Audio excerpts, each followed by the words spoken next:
అంబేద్కర్ కోనసీమ జిల్లా అమలాపురం సమగ్ర అభివృద్ధికి మాస్టర్ ప్లాన్ సిద్ధం చేస్తున్నామని ఎమ్మెల్యే ఐతాబత్తుల అందరరావు తెలిపారు. తాగునీరు, శానిటైజేషన్, విద్యుత్ సమస్యల పరిష్కారానికి ప్రాధాన్యతనిస్తున్నట్లుగా పేర్కొన్నారు. జిల్లాలోనే అన్నా క్యాంటీన్ నిర్వహణలో అమలాపురం ప్రథమ స్థానంలో నిలిచిందని అన్నారు. తాగునీటి సమస్య పరిష్కారానికి త్వరలోనే నిధులు కేటాయిస్తామని వెల్లడించారు.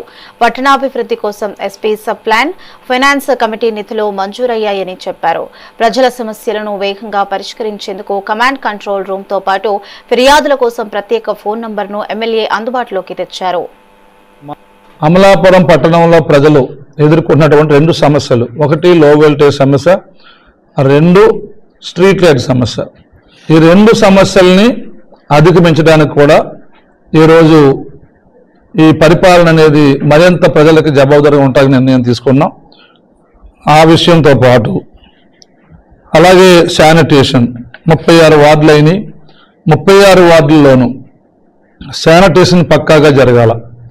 ఎక్కడా కూడా ప్రజలు మా మొర వింటలేదని కానీ, మా పని అవటం లేదు కానీ, శానిటేషన్ వల్ల ఇబ్బంది పడుతున్నామని కానీ, దోమలు పెరిగిపోవటం కానీ ఇది ఎక్కడా జరగకూడదనే ఉద్దేశంతో ఈ మూడు విషయాల మీద, ఈ మూడు ఎమర్జెన్సీ విషయాలుగా అతి ప్రాముఖ్యమైన విషయాలుగా భావించి drinking water, electricity, street light and sanitation, ఈ మూడు సంబంధించి మెరుగైన పరిపాలన కోసం, మెరుగైన ఫలితాల కోసం కమాండ్ కంట్రోల్ సెంటర్ నోటి ఏర్పాటు చేస్తున్నాం.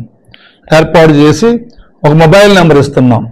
ఈ మొబైల్ నెంబర్ ఉదయం 10 గంటల నుంచి సాయంకాలం 5 గంటల వరకు పనిచేస్తుంది.